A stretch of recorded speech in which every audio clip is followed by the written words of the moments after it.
When we look at the rhetoric of the ANC becoming increasingly Zimbabwe-like, and we see laws such as expropriation without compensation being passed, giving a legal framework so that what happened in Zimbabwe can be legally done here.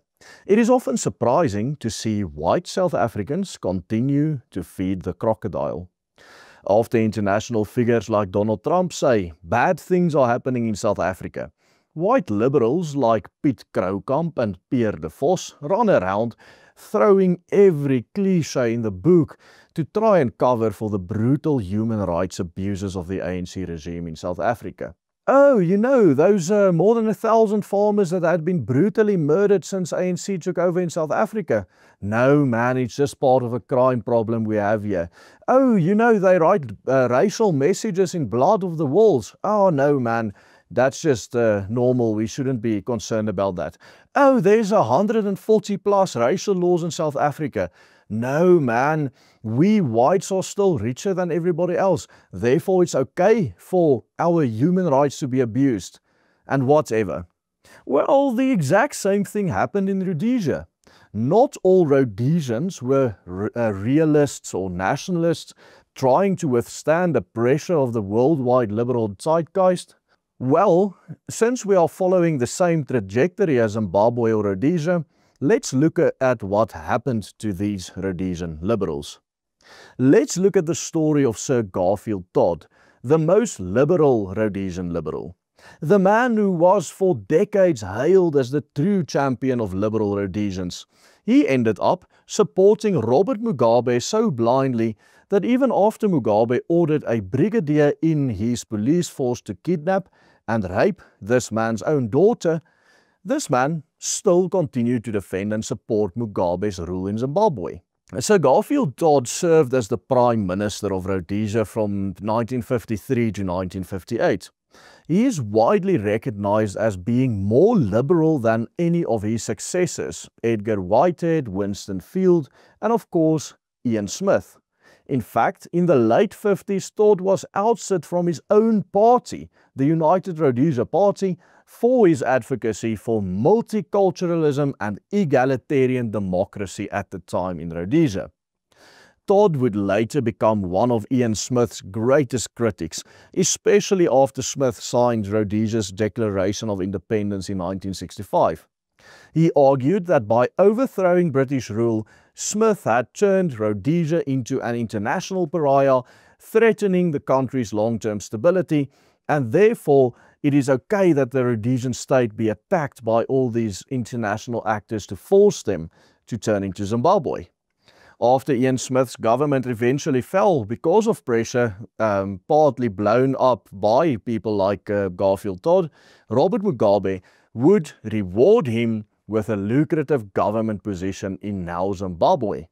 But when Todd's own daughter dared to criticize Mugabe for the massacring of innocent civilians that happened almost immediately after he took power, he would not be so kind to her. Stay tuned, because in today's video, I will highlight how even the gravest atrocities committed to their own loved ones, or supposed loved ones, this would not shake the ideology of the Rhodesian liberals. Garfield Todd was not born in Rhodesia, but in New Zealand, where he also lived for the first 26 years of his life before first moving to South Africa and then later settling in Rhodesia. After receiving some basic first aid training at the University of Witwatersrand in South Africa, he moved to Rhodesia, where he initially worked as a missionary, but entered politics in the late 1940s. Todd was eventually elected as the 5th Prime Minister of Southern Rhodesia in September 1953, but he and his cabinet eventually resigned in 1958 after a bill they sponsored to further expand the franchise among black Rhodesians was voted down in Parliament by the opposition. Here, the historical context is important. In Rhodesia in the 1950s and 60s, voting rights were not strictly regulated along racial lines, but instead used certain criteria that anyone, regardless of their race, had to meet in order to vote, such as owning fixed property, paying a certain amount of income tax, and having a certain level of education. When Todd's proposals were voted down and he resigned, he continued campaigning as an activist and was especially vocal during the time when Rhodesia seceded from the British Empire. Here's a bit of irony.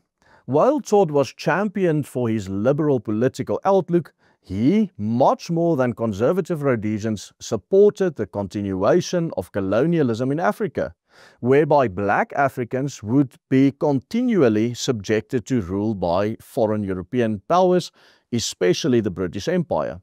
Nonetheless, as part of his opposition to the government of Ian Smith, Todd started working together with the terrorist forces of Robert Mugabe's ZANU-PF. He even donated 3,000 acres of land to guerrillas who had fought in the war against the Rhodesian government. Mugabe appointed him as a senator in 1981, a position he held until 1985, with Rhodesian liberals to this day praising him as a so-called fighter for freedom in Zimbabwe.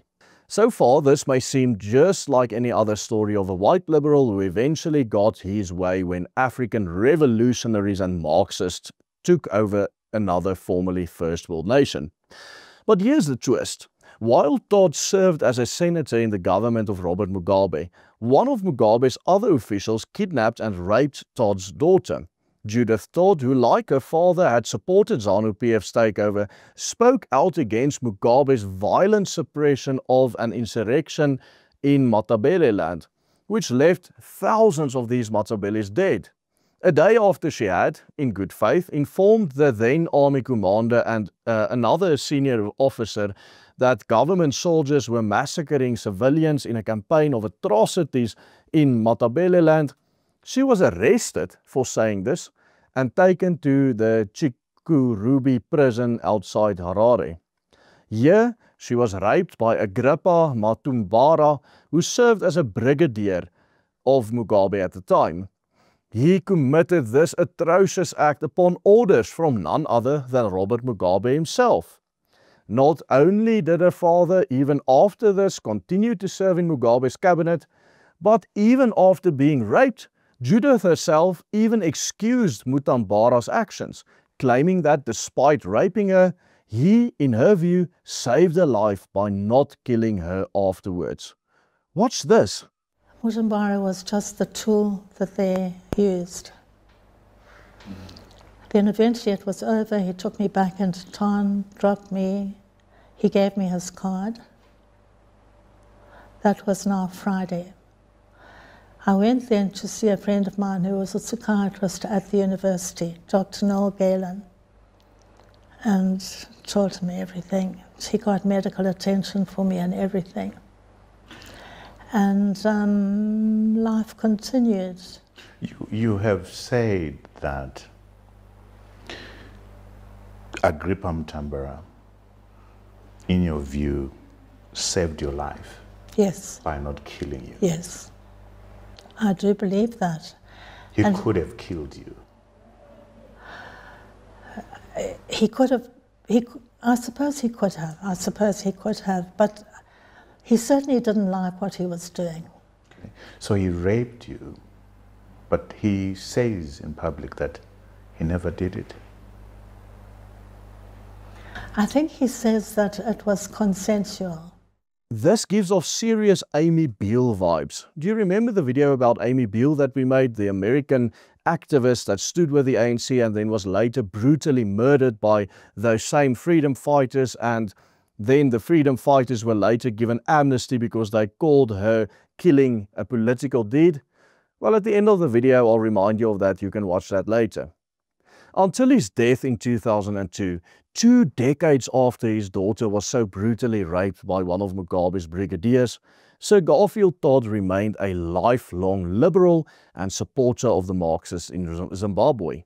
And despite all the atrocities committed by Mugabe's regime, many prominent Rhodesian liberals, including people like Ken Flower, who had worked as a mole in Ian Smith's government feeding intelligence to Mugabe's ZANU-PF during the Rhodesian Bush War, and even helped alert Mugabe to an opportunity that the Rhodesian security forces had to kill Mugabe towards the end of the war, thereby preventing his death. This atrocity showcases just how oikophobic liberalism really is, and how it tends toward always preferring the exotic, the stranger and the alien over the family, kith and kin. And this of course begs the question whether there is any political catastrophe that can serve as a long enough antidote to cure those who have been infected by this mind virus. It seems as if there is nothing, not only having your own daughter raped, that can cure the older liberals, especially the boomers, of this virus. Thankfully, however, young people today all over the West, America, Europe, tend to be a lot less confined within the ideological framework imposed upon us by the liberal global zeitgeist. However, at the same time, we are also seeing how our generation is increasingly characterized by political polarization, as young people shift either further to the right or further towards the left.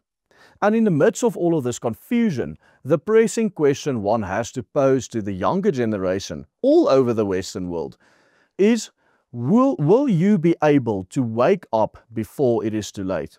Because ultimately, we are already all Rhodesians in the war for global Zimbabwe. In a recent video, we highlighted how another prominent liberal family famously sacrificed their daughter at the altar of Afro-Marxism. Check out our full report on the murder of Amy Beale and her liberal parents excusing these so-called freedom fighters by clicking on the link appearing on your screen right here. And consider supporting our work by becoming a paid member of the Willem Petzer Group. Only with your support are we able to fund these videos to change the hearts and minds of people. Simply follow the steps on the banner underneath me. Goodbye and God bless.